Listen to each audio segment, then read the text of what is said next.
Bonjour à toutes et à tous et bienvenue dans ce nouvel épisode de 701 en mer. Aujourd'hui, nous partons à la rencontre de deux cadets internationaux présents en ce moment à l'école de l'air et de l'espace. Bonjour à vous, est-ce que vous pouvez vous présenter s'il vous plaît? Je m'appelle Oumy Melbès, je viens du Maroc, je viens de l'école royale de l'air et je suis ici pour un échange de 4 mois. Ça a commencé le 3 septembre et ça va finir le 16 décembre. Je m'appelle Garth Knudsen, je viens de l'État de Colorado, aux États-Unis. Je suis cadet dans ma 4e année à l'école de l'air aux États-Unis. Après, je reçois mon diplôme. Je serai une analyste de recherche opérationnelle. Donc, je travaillerai avec l'informatique et les statistiques pour trouver des modèles. Est-ce que vous pouvez nous en dire plus sur la raison de votre présence au sein de l'école de l'air et de l'espace en ce moment? Cette échange, c'est pour 4 mois. Et avant de ça, je suis allé à Tours pour une petite cours de français de 2 semaines. Mais oui, ici, c'est 4 mois. À l'école royale de l'air, c'est-à-dire l'école du Maroc, ça c'est à Marrakech.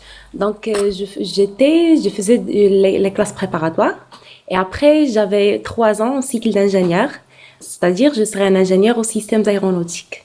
Et ici, je suis en échange avec, je suis plutôt du cursus, je dirais, scientifique. Vous avez participé à différentes activités en France en dehors de vos cours. Est-ce que vous pouvez nous parler de ces expériences? Oui. En fait, pour le 11 novembre, le cadet américain était chanceux de participer dans la cérémonie à Paris avec le président Macron. Et c'était vraiment une expérience incroyable. Et aussi, nous avons fait une cours de tir ici avec la FAMAS et le PAMAS, et ça c'était très très cool. Quelques petites cérémonies avec les cadets français, les aspirants, comme les cérémonies à la fin de l'UPIM. Vous parlez français pour ce podcast. Merci à vous de faire l'effort. Quel est votre parcours avec le français avant de venir ici à l'école de l'air et de l'espace? Oui, en fait j'ai commencé d'étudier le français il y a 3 ans à mon école, mais je ne suis jamais allé en France avant de venir ici. Au Maroc, je dirais dès nos 12 ans, on commence à étudier le français. C'est-à-dire j'ai commencé le français depuis le primaire. Et après, j'ai fait des efforts personnels pour améliorer mon niveau. Est-ce que vous pouvez nous en dire plus sur les raisons qui vous ont poussé à devenir militaire? J'étais toujours impressionnée par la tenue militaire, par la femme portant la tenue militaire.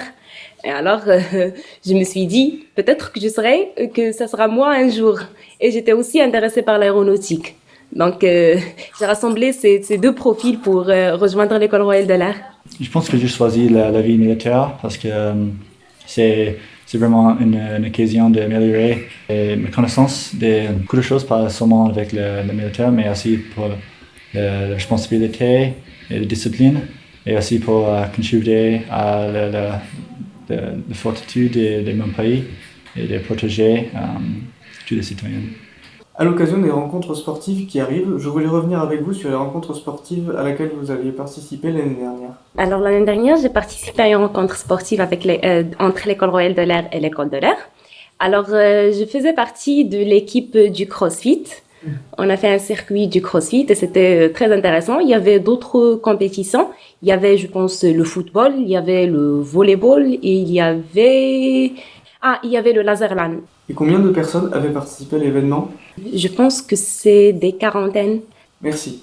Votre passage à l'école de l'air et de l'espace arrive à sa fin. Qu'en garderez-vous en rentrant dans vos pays respectifs? En fait, en participant à des activités militaires comme le tir, j'ai pu acquérir plusieurs notions sur de nouveaux armes. Donc, c'était intéressant. Et à part ça, j'ai pu faire beaucoup de connaissances avec beaucoup de personnes.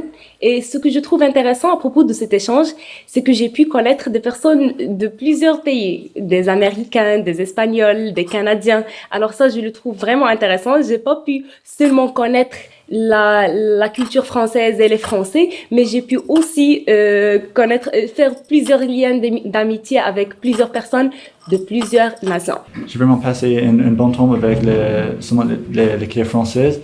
C'est rare aux États-Unis de trouver une personne qui peut parler le français rapidement. C'est pas juste les bonnes pratiques pour moi, mais aussi pour apprendre comment une personne étrangère peut faire les choses dans la vie, les études, les événements, les voyages. Donc c'est vraiment une opportunité de prendre un autre moyen de faire de la vie. Chers auditeurs, merci à tous de nous avoir écoutés. Merci aux 2 cadets internationaux d'avoir participé à ce podcast. Je vous donne rendez-vous le mois prochain pour le prochain épisode de 701 On Air.